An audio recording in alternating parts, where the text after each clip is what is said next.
on both of y'all. Both of y'all can go get a raise. Both of y'all can go make some more money. Both of y'all can switch jobs. So they kind of sit back and take a passenger role. It seems every day there's a new reason, a new excuse why 50-50 is not for you. At some point, you have to realize you sound lazy. Let's talk about it. I'm going to leave you with this thought. When men go 50-50 in relationships, marriages, it kills ambition because it's no longer just on them to establish the quality of life for the family, right? It's on both of y'all. Both of y'all can go get a raise. Both of y'all can go make some more money. Both of y'all can switch jobs. So they kind of sit back and take a passenger role instead of the leader role that they want to still get all the benefits from. You can't do that. And there's nothing less attractive in a man than a lack of ambition and drive. I mean, in theory, it sounds good. It sounds like a reason. The reason I mentioned to go 50-50 is because it kills the ambition. Although having a family and supporting a family is one of the greatest things that drives a man forward. It's a weird thing for you to pull out and trying to make it seem like that makes sense. But the point of this is to understand whenever there's a new unnuanced conversation about why men or why women don't want to go 50-50, it just comes across as saying, okay, if you think it's going to kill that man's ambition, what are the real solutions that we can look at this? If we need to change the dynamic of marriages or get rid of marriages altogether, fine. If we just kind of listen to what's being said, say you don't want to live with a man. Okay, maintain your household and I'll maintain my household. We can live separately, we can live together but separately, and we just come together when it has ideas for the kids or date night and whatever. That way you can maintain your own self like you claim to want to be, and I can do what's best for me over here. And then together we can just do what's best for the kids. But in reality, it all is like this dream of saying you want a man that's going to pay all the bills. And in the times that you've had that in the past, that wasn't enough to keep a relationship. That wasn't enough to keep you around. That wasn't enough to have the relationship survive. Men are saying, look at reality. Look at how expensive things are today. When people are fighting for their lives, when they're one emergency away from losing it all, you're just coming and saying, this is requirements for dating. And it's not just the older women, it's the younger women. So at 18 years old, 20 years old, 30 years old, you're supposed to really make what the top, 3%, 10 to 3% in this country make in order to actually support a family entirely. The truth is, you don't want just a man to pay the bills. You still want that luxurious lifestyle, because otherwise you can be with someone and where he pays all the bills, but the existence is smaller. The existence is lower. You can survive on $80,000 in the Midwest where one person is working. You just have to make sure you're making the clothes, you're couponing. The budget is tight. You have a limit of how many kids you can have. You don't get to have the far-reaching life that you see on Instagram, you see on TikTok. You don't get to visit these exotic locales. You don't get to do that. But you get the person that's paying all the bills. At one point, you're going to have to make sense of this and say, there's a give and a take. In order for you to have it all, you have to be able to supply it all. You have to have unlimited lifespans. You have to have unlimited energy, but you're human. We're all human, and reality has to set in as such. In this economy today, we compare it to what it was back in the past, and we say men did it back then when men were real men. You ignore the reality of the situation. You pick and choose what sounds good to now make it a thing here and say, well, why aren't you like that? Why aren't you like these people? We don't have the ability. We don't have the time. We don't have the economy to be those type of people. Even if you find men that are absolutely willing, even if you find men that are like, this is my dream goal to do this, you still have to make something yourself.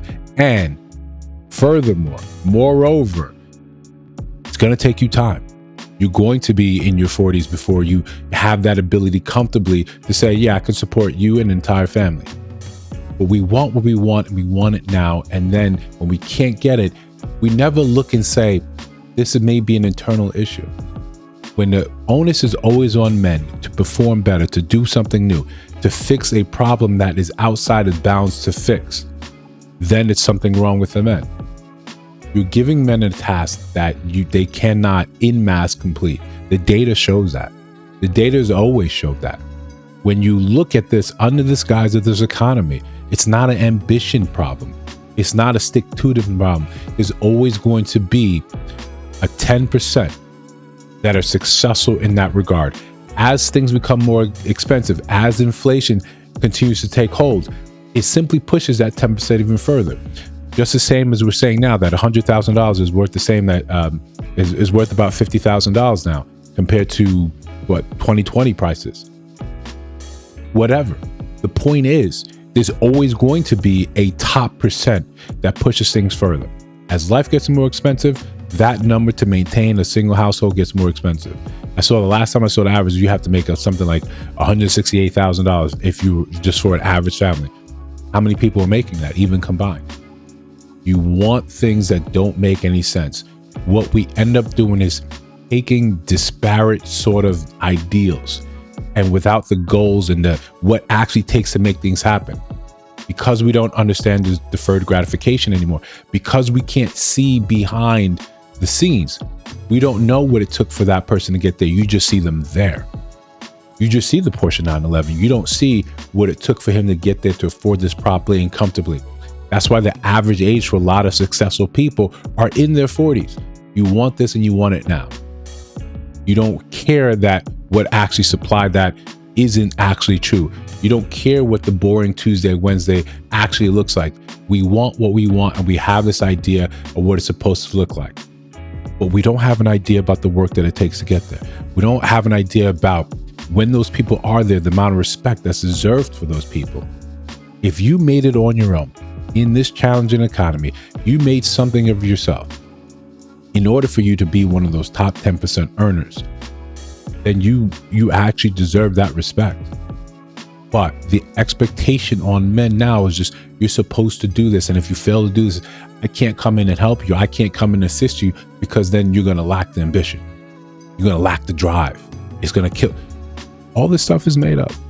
All this stuff is made up based on fear. You are afraid that things can go wrong. So you live your life with this pessimistic lens. And then you feel supported when it invariably goes bad.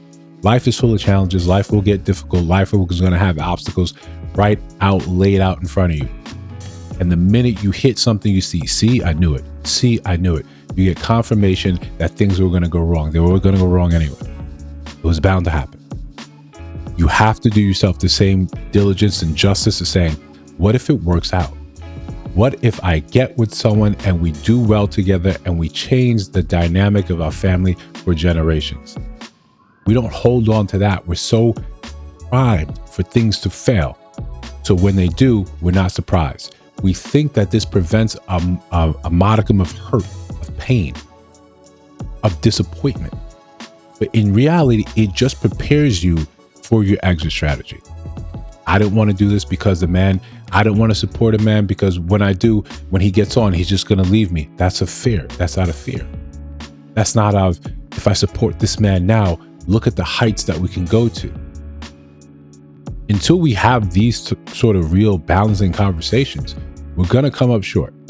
And we don't really have the time or positioning to be confused about, well, how do we close the gap, especially with other races? How do we do better as a community? How do we build a community? When we're sitting here sniping, ignoring reality, ignoring the fiscal data in front of us, how are we supposed to do better? When you tell men you need to date your tax bracket, and then those men that are in a tax bracket above you, you're still looking and wanting those men. But they've indicated you're not what they want. The signals are crossed, and when you constantly stop and you have this external, you're looking for all the external reasons why this isn't working, but no one stops and says internally, what is it that I'm looking for? Is it based in reality? How can I contribute? What decisions am I making day to day that walk me towards my goal? What decisions am I walking or am I making that takes me further away from my goal? That needs to be the conversation rather than coming up with a new way why you don't want to do 50-50 and you haven't done any of the math. You haven't looked at it for yourself. You haven't determined, does this make any sense to me? Does this financially, fiscally make any sense? Can I make this happen? What you do is instead, you simply accept ideas and terminology and thought pieces that have come from other people. They said, yo, I'd rather be by myself than pay 50-50 with someone else. Okay, that's your right. That's your option. Do it. The issue is we don't have the data yet to see what your life is going to turn out. We don't have the ability to look forward and say, when you walk this path, this is where it's going to go. We're developing it now. we're as millennials, we're developing. We're walking into that where this first time we're going to have it. The revolution is televised. It's recorded. It's on TikTok. You get to see the choices, the consequences for those choices that you're making now. The ones that tell you you don't need a man ain't ish. We get to see it in real time, not hidden away, not quiet, not you go off somewhere and no one else hears from you. You stop showing up to Thanksgivings because you're ashamed of not having a partner, not having a family, not having a father for multiple kids. All that is now televised. All that is now story times. You get to see, you get to hear about my aunt, my uncle, my friend. You get to hear the story of the choices they made and where it got them, rather than all of us on Front Street saying, I never regretted losing a man. Okay. The real deal is you get to make any decision you want in your life. There's no one here that has to stop you. No one here that has to come in and save you from that. If you don't want to go 50-50, you don't want a partnership, you don't want to build something with someone, you don't have to. You don't have to. You just have to accept that you're going to have a mediocre life with consequences that are just come from a mediocre life. There's nothing wrong with a mediocre life. If you ignore the delusion, if you ignore social media, there's nothing wrong with a mediocre life. You want more. If you want more, you're going to have to make decisions that get you on that path. When you look at the numbers, when you look at the data, when you look at the stats, that's difficult for you to do solo, especially solo with kids. But look, if you disagree, let me know down in the comments below. If you see other videos on the screen, check those out. Let me know your thoughts about those in those videos. Of course, if you listen to sound my voice now, you have not subscribed, I think you should. We're trying to build something dope. I'll see you in the next one.